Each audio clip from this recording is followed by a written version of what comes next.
Hello, everybody. Welcome to a special episode of NCW with me, Casey. Amber couldn't be here today, so I am her right-hand man, ready to take over.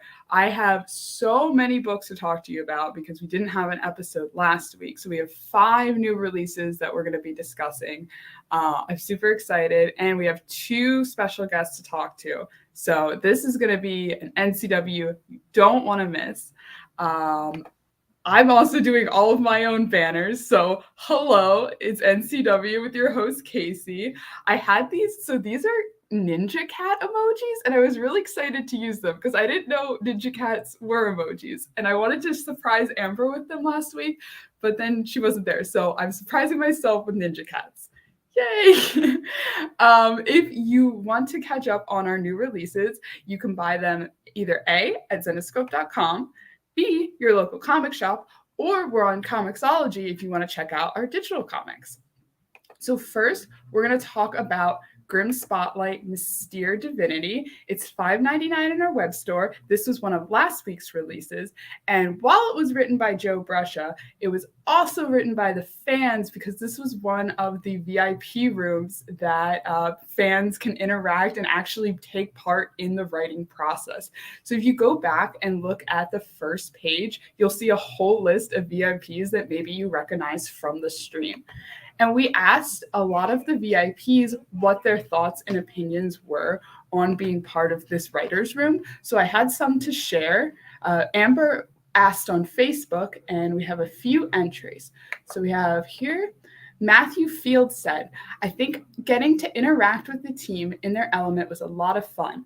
I'm always interested to find out how writers hash out a bunch of ideas to end up culminating to a finished product, as well as tucking away good ideas to integrate into other stories where they might fit better. So participating in it was a great experience. All right. We also have Bob Hutchison. He said, wow, great experience. The fact that we all had input and were able to share and discuss will make this a fantastic story. We also have Chris Lawton. He said, I really didn't know what to expect when I signed up for this, and it was a blast. The team really listened to our ideas and made us feel like we were actually contributing something. Where we ended was definitely not where we started, and seeing the ideas thrown out there change direction and grow as more ideas were added was fascinating. It gave us a small taste of what it must be like for the pros to create some of the fantastic stories that we see in Zenescope books. I'm really grateful to have had this chance to participate and definitely recommend other VIPs to sign up for the next one of these when the next one of these experiences is available.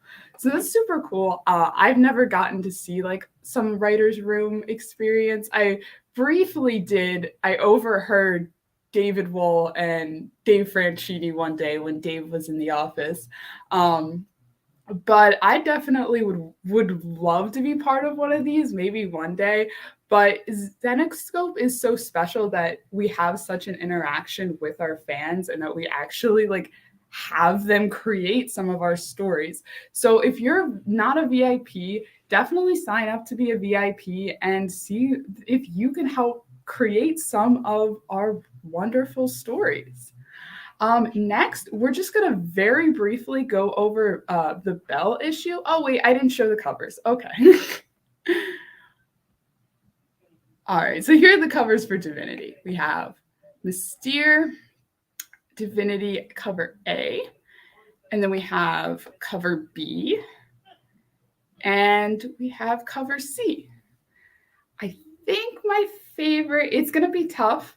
It's going to be, I do really love cover C for Ivan Tao, but I also really love the colors of cover B. So this one's definitely a toughie. I can see Ralph in the background. I can't tell if he's ready or not. Check the comments.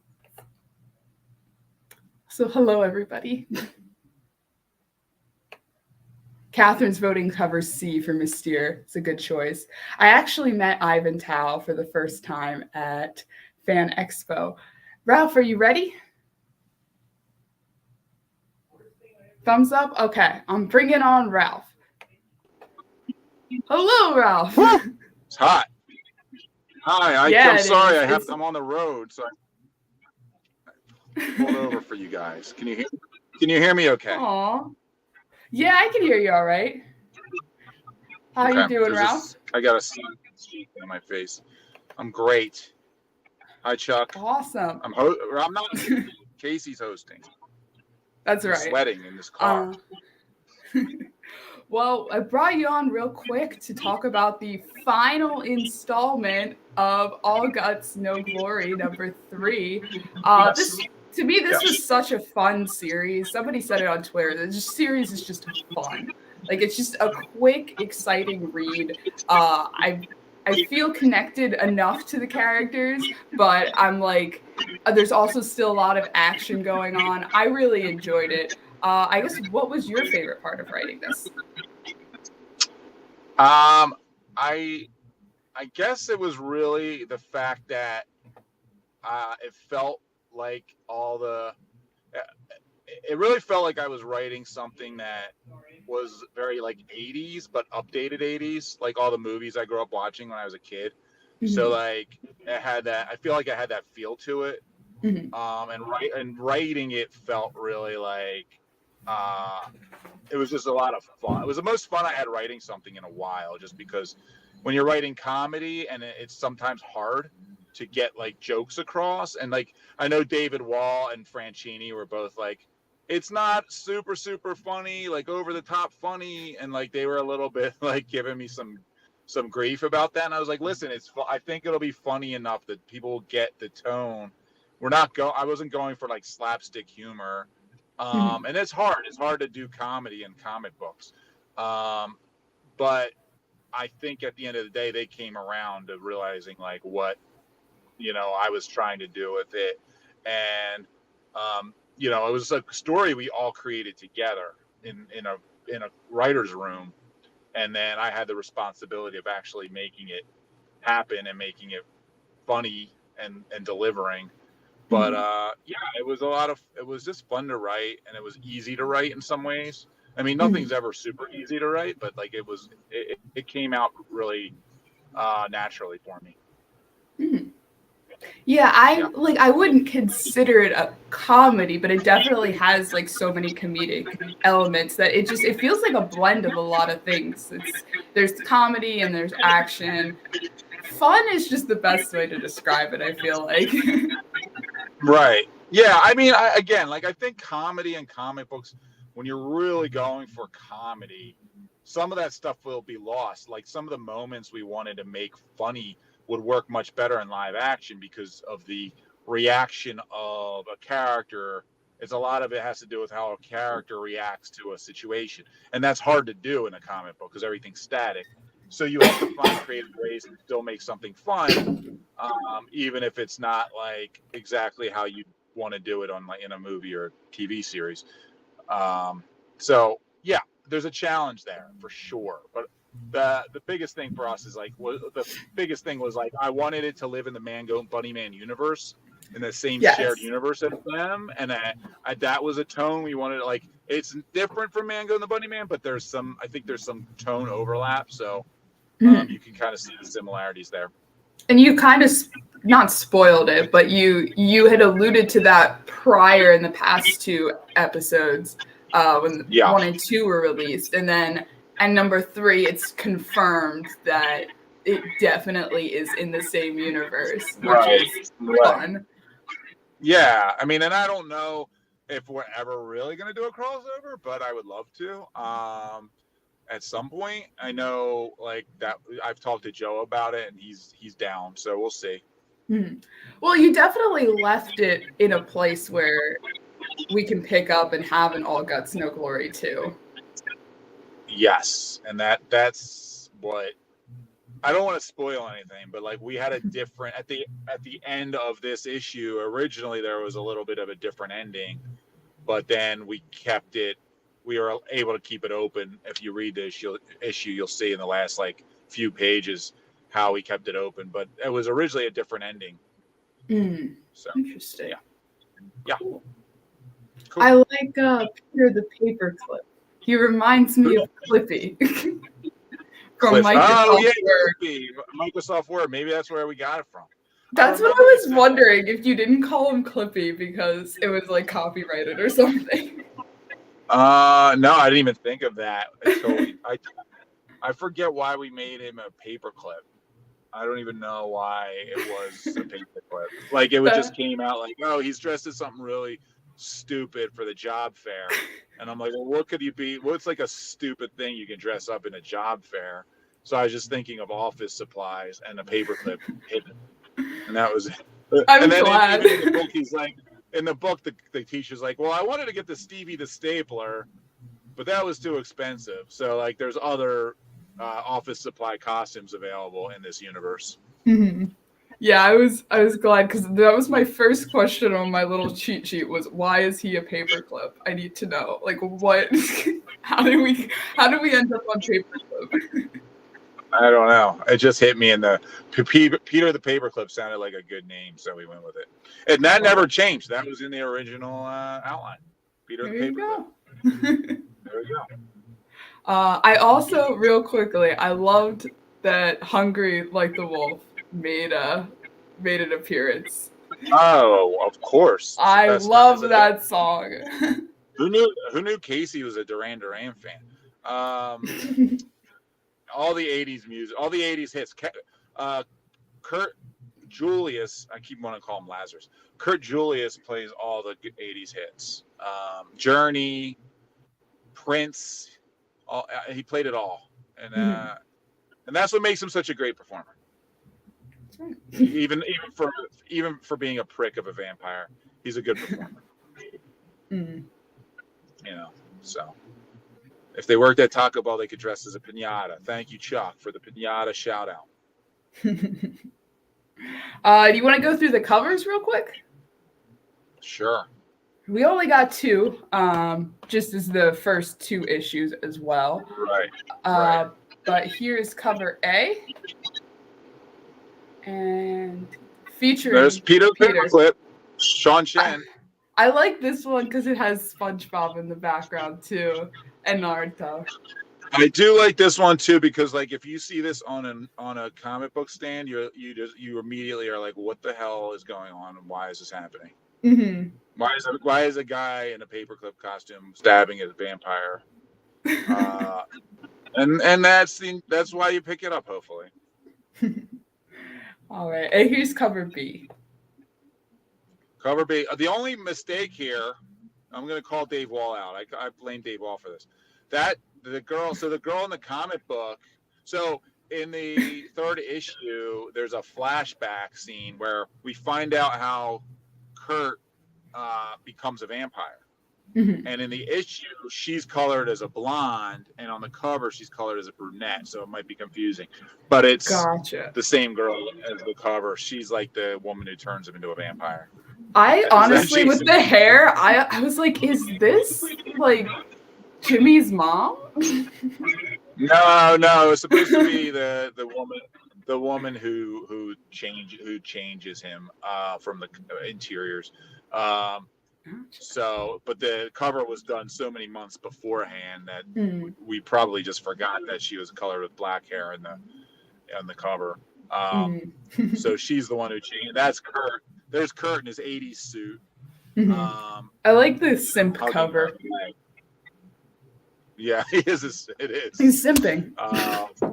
He is very much so. Even though, again, that scene doesn't quite happen like that in the comic, it's close enough. It's a good cover. What are you going to do? All right. Well, definitely everybody check out the final epic conclusion of All Guts No Glory 3. Please check it out. Please buy it so we can make more. That's right. I want to see more. The blonde girl at the end. I want to see more. I want her on covers. I'm ready. I'm excited. Yeah, I am too. Hopefully we'll have a sequel. Just make sure we sell out of this one. That's all. That's right. So All Guts No Glory, part 3 out of 3, written by Ralph, on our web store right now. See you, Ralph. Pick it up. Thank you. Goodbye. You have to take me out of here. I don't think I can do it. Okay. Goodbye. Thank you so much, Ralph, for joining. We always love when Ralph is on NCW. And today is a super special episode because we have not one, but two special guests. I'm super excited. I'm going to bring on right now Pat Shand. Hey, what's going on? Hello. I don't know if you were here for the, if you watched the 50th episode or 1 year anniversary episode, but Amber asked me one of my favorite parts of NCW, and I said when you and Jenna Lynn Wright come on, because I love hearing. I did, yeah. I said I love hearing like the semi outside perspective. Yeah.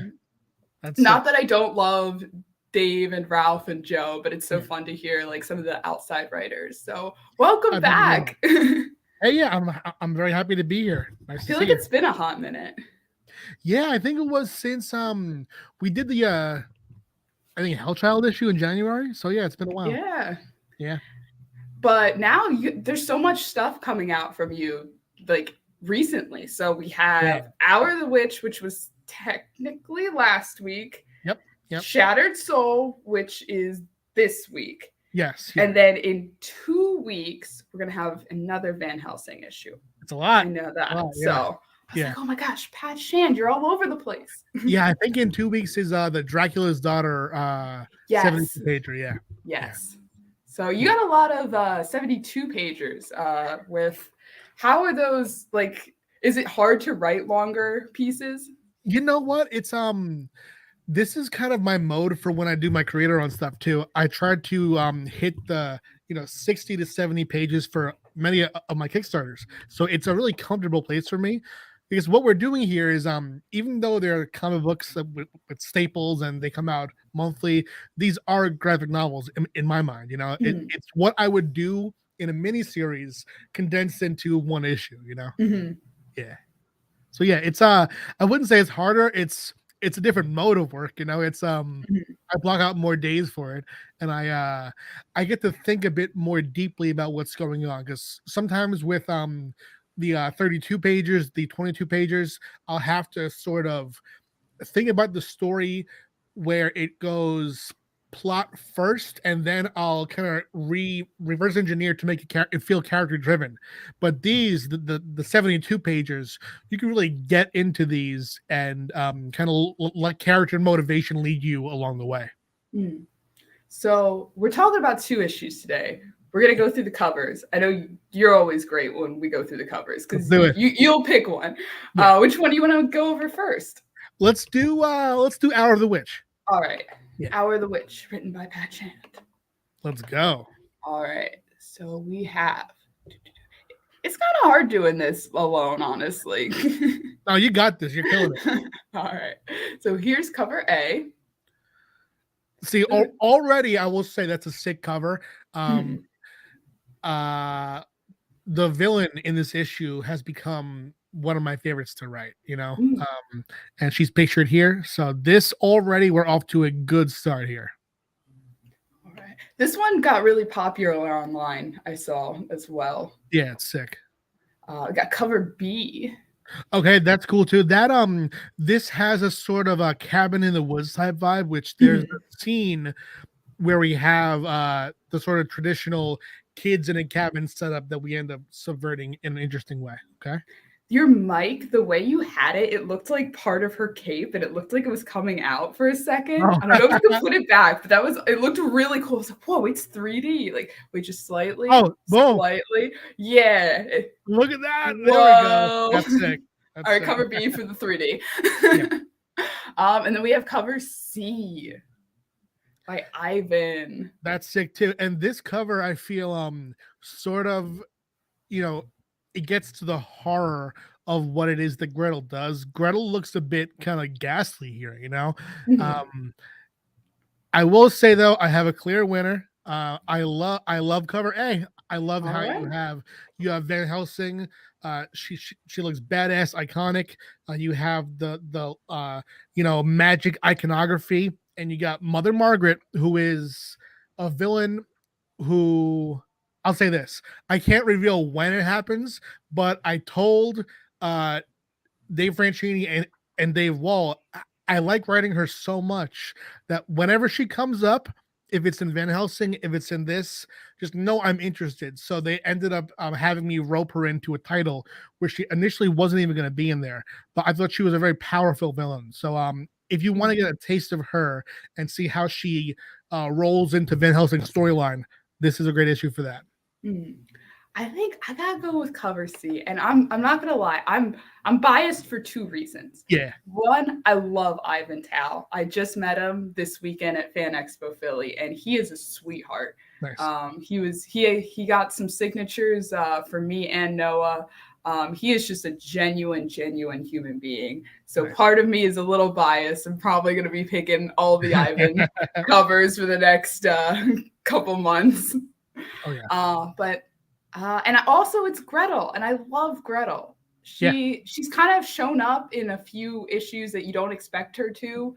Past couple months, I guess I would say. And she really was a big part of this issue. Have you written a lot of Gretel before?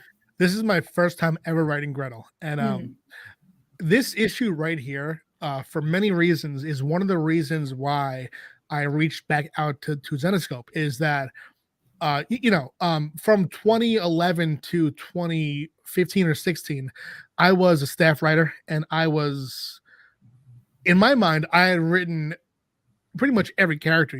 I had gotten my say on the universe. So when I began to read the titles again from my fans' perspective last year, I saw how much the universe had changed, and I love the format of these 72 pages, 64 pages. So with this issue, I got to do that format, that extended format, and also write a character who has a different perspective who I haven't written before.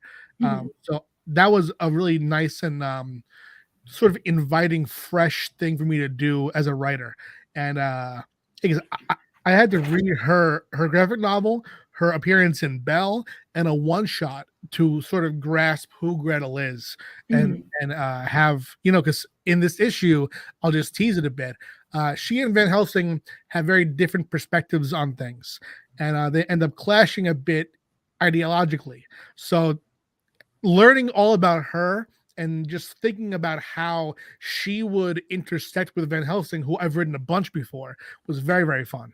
Yeah. She's definitely a badass. Like she's almost OP. Like she's so powerful of a character, which is so crazy, and it makes for amazing action shots as well. Yeah, she definitely has godlike powers for sure. Yeah. I think there's one line where Van Helsing basically says the closest I can think of to this power is Sky, which is saying something. Yeah, definitely. Yeah, I mean, that was one of the things, characters like this, and back in the day, Sela too, on Grimm Fairy Tales, before I killed her, they're always kind of a challenge to write too, because once you develop this level of power set, you have to have a challenge that is, it doesn't seem as if it's written to outclass your hero, but really has to make it a challenge for your hero. And that with Gretel is especially a challenge, because every time Gretel defeats someone and pops open that chest and eats that heart, she now has those powers. So every time it's going to get harder and harder to have a challenge for her. Awesome. Is there anything else I wanted to? I had one technical question for you. Let's hear it. So, Zenescope is really good with, if there's something said in like one issue that's referencing back, they always kind of put like a little asterisk. Do you make sure, like, do you write those in, like, where you choose the spot where you say, okay, I'm going to make sure that I reference Hour of the Witch? I do. I don't know about other writers, but I do. I will say this though, it's a conversation, right? Like in my draft for Dracula's Daughter, I wrote this note that refers to the return of the League of Monsters #1, and I got a note back from David Wall saying, let's make that say #2 because this happens in 2. But then I was like, oh no, the reason that I put that is because it's talking about that part. And so he goes, oh no, so let's just do the whole series. Say 1 and 2. I was like, all right. So it's it starts as my suggestion, but we do kind of talk about it to make it the easiest for readers, you know, so they can see that line and have the easiest path to go and pick up that issue. Interesting. Yeah. Awesome. Non-Zenescope related. Yeah. I heard you have a Kickstarter coming out pretty soon, right? Yes. I mean, I would like to have, I think, 5 more this year, so it's going to be very busy. And it all depends on when books ship, because right now, paper and just this whole shipping thing is a huge issue. But, and that's why I'm going to be a bit vague on when it's going to launch, but I have a book called Cheeky. It is a sort of a not safe for work romance anthology of interconnecting stories that's going to be launching. My soon. greatest hope is soon. My greatest hope is April 26th. My next greatest hope is the first Tuesday of May. And from there I'll decide. But yeah, we have some great artists and some that people might know from Zenescope. There's Joe Picar, who does some covers here and there. He has a short story in there. We have Jen St. Ange on a cover that's amazing. And yeah, that'll be launching soon. You can follow that at Pat Shand on social media, Twitter, Instagram, TikTok, Facebook, to see when that's going to launch. I hope to have a solid date soon. But yeah, my goal is always to, as I ship a Kickstarter, it'll have a card that'll direct people to the new one. So this dynamic shipping situation with the port has been quite an issue. But yeah. Awesome. Circling back to Van Helsing, a lot of these issues have been pretty grim. Do things look up for Van Helsing in the future, or are we still getting some dark paths for her? That's a great question. Grimm continues, yes, but I think that, you know, she is a very clever person. So she's always she doesn't only invent objects, she does invent ways out of bad situations, ways out of her own pain. So as she does, you know, she is a major part of her arc right now is she's embracing some darkness of her family name's history. In the past, on my first run, that was the first volume all the way through Van Helsing versus the Mummy of Amun-Ra. It was 4 volumes. That arc was a lot more about Van Helsing sort of stepping out of her dad's shadow.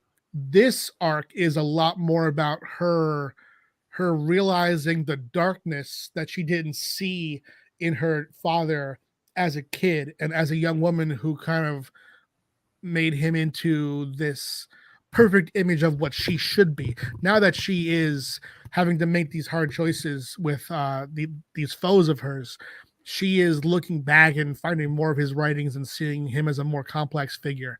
So dealing with that darkness that the Van Helsing name is kind of overshadowed in is something that she'll be dealing with in this current arc.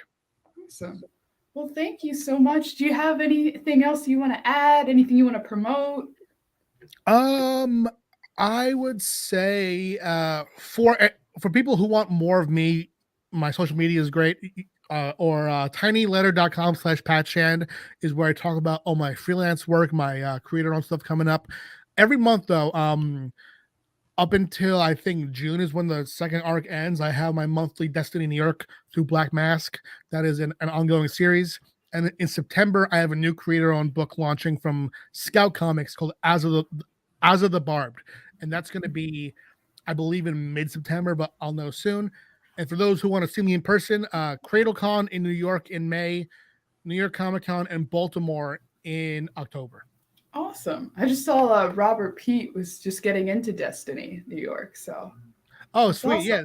That with Destiny New York, there are 2 paths to follow, right? If you are a single issue reader, we are serializing it in single issues. If you are a graphic novel reader, we do at least 1 campaign per year, and we have 5 volumes done so far. So we'll be doing volume 6 in, I believe, July. Awesome. Yeah. Well, thank you so much, Pat. It was great having you on, as always. Maybe we'll see you soon for another Van Helsing. I don't know the schedule, to be honest. I'm just the fill-in. But hopefully we'll see you soon. So thank you again. Sounds good, and you're doing a great job. Oh, thanks, Pat. See ya. Bye. Awesome. So those were our two amazing guests today, both Pat and Ralph. We do have one more book to cover, actually. We'll go through it real quickly because we don't have Dave to interview. But last week we did release Belle, War of the Giants, which featured Jack and Jill. This was written by Dave Franchitti, and I'm going to go through the covers real quickly. Cover A, loving that. Cover B, also amazing action shot. And cover C. I love cover C. I do. I've seen it a lot too, because I actually have one of the Belle lunch boxes, the metal lunch boxes, got really dented. So I was like, I'll take the dented one because we can't sell it. So I was super excited. So that always sits at my desk. So I guess I have a special place in my heart for the J. Anacleto covers C. So let's go through some announcements. I see Chuck's voting for cover A or cover C. Catherine's got a cover A. Love that. NCW cover. So since we did not have last week, last week's winner, 2 weeks ago, and Mark LeBrand, yay! His favorite cover of the week was the GFT 58C, which was the Garvey cover. So congratulations to Mark. And we have a second winner from just last week, which is Stephen Podzler. Congratulations to both of you. Stephen came by for Fan Expo Philly, and technically he wasn't the first to come by for the NCW cover. Catherine and Andrew came by first, but they were at the booth bright and early. They got there, I think, even before we got there. But they had both already won the NCW cover, so we cannot give it to them. But huge shout out to Catherine and Andrew for always supporting Zetoscope, and shout out to Stephen and Mark LeBrand. So awesome. Next week's release, we're going to be releasing Grimm Tales of Terror, Sea of Souls. This is a super highly anticipated issue. I just got my hands on it. I'll say cover A. I can't show you cover A, but that's the one I chose. For next week, our stipulation, it's going to be that you have to back our Kickstarter campaign. So back Pat's whenever it comes out in April, but you can also back ours right now. We're doing a campaign for the Grimm Universe Trading Card Series number 1. I believe it just hit 50K this today, I think. Yeah. So that's awesome. I'm going to put the link right in. There you go.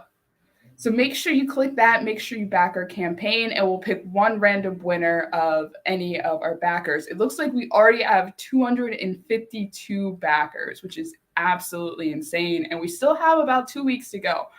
Super exciting stuff. We're going to probably be posting soon about the next stretch goal, because I know 50K was one of our stretch goals. So yeah, make sure you back the campaign.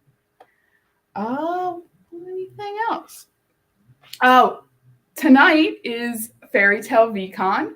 I'm super excited. I have an outfit picked out. Noah does too. Make sure that you see it. They're pretty adorable.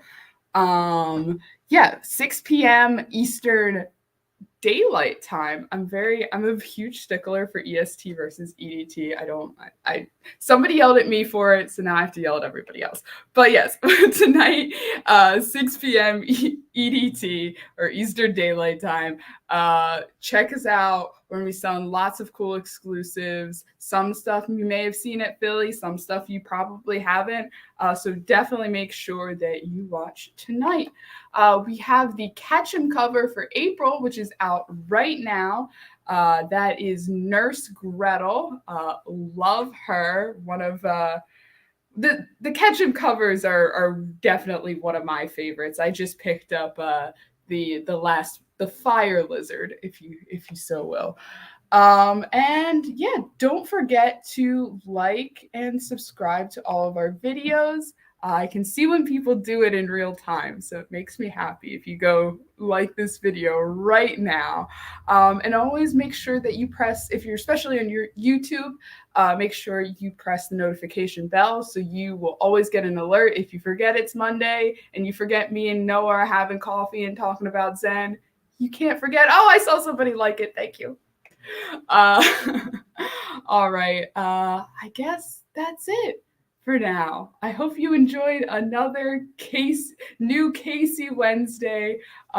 See you next week, maybe in the comments and doing behind the scenes, maybe here, who knows?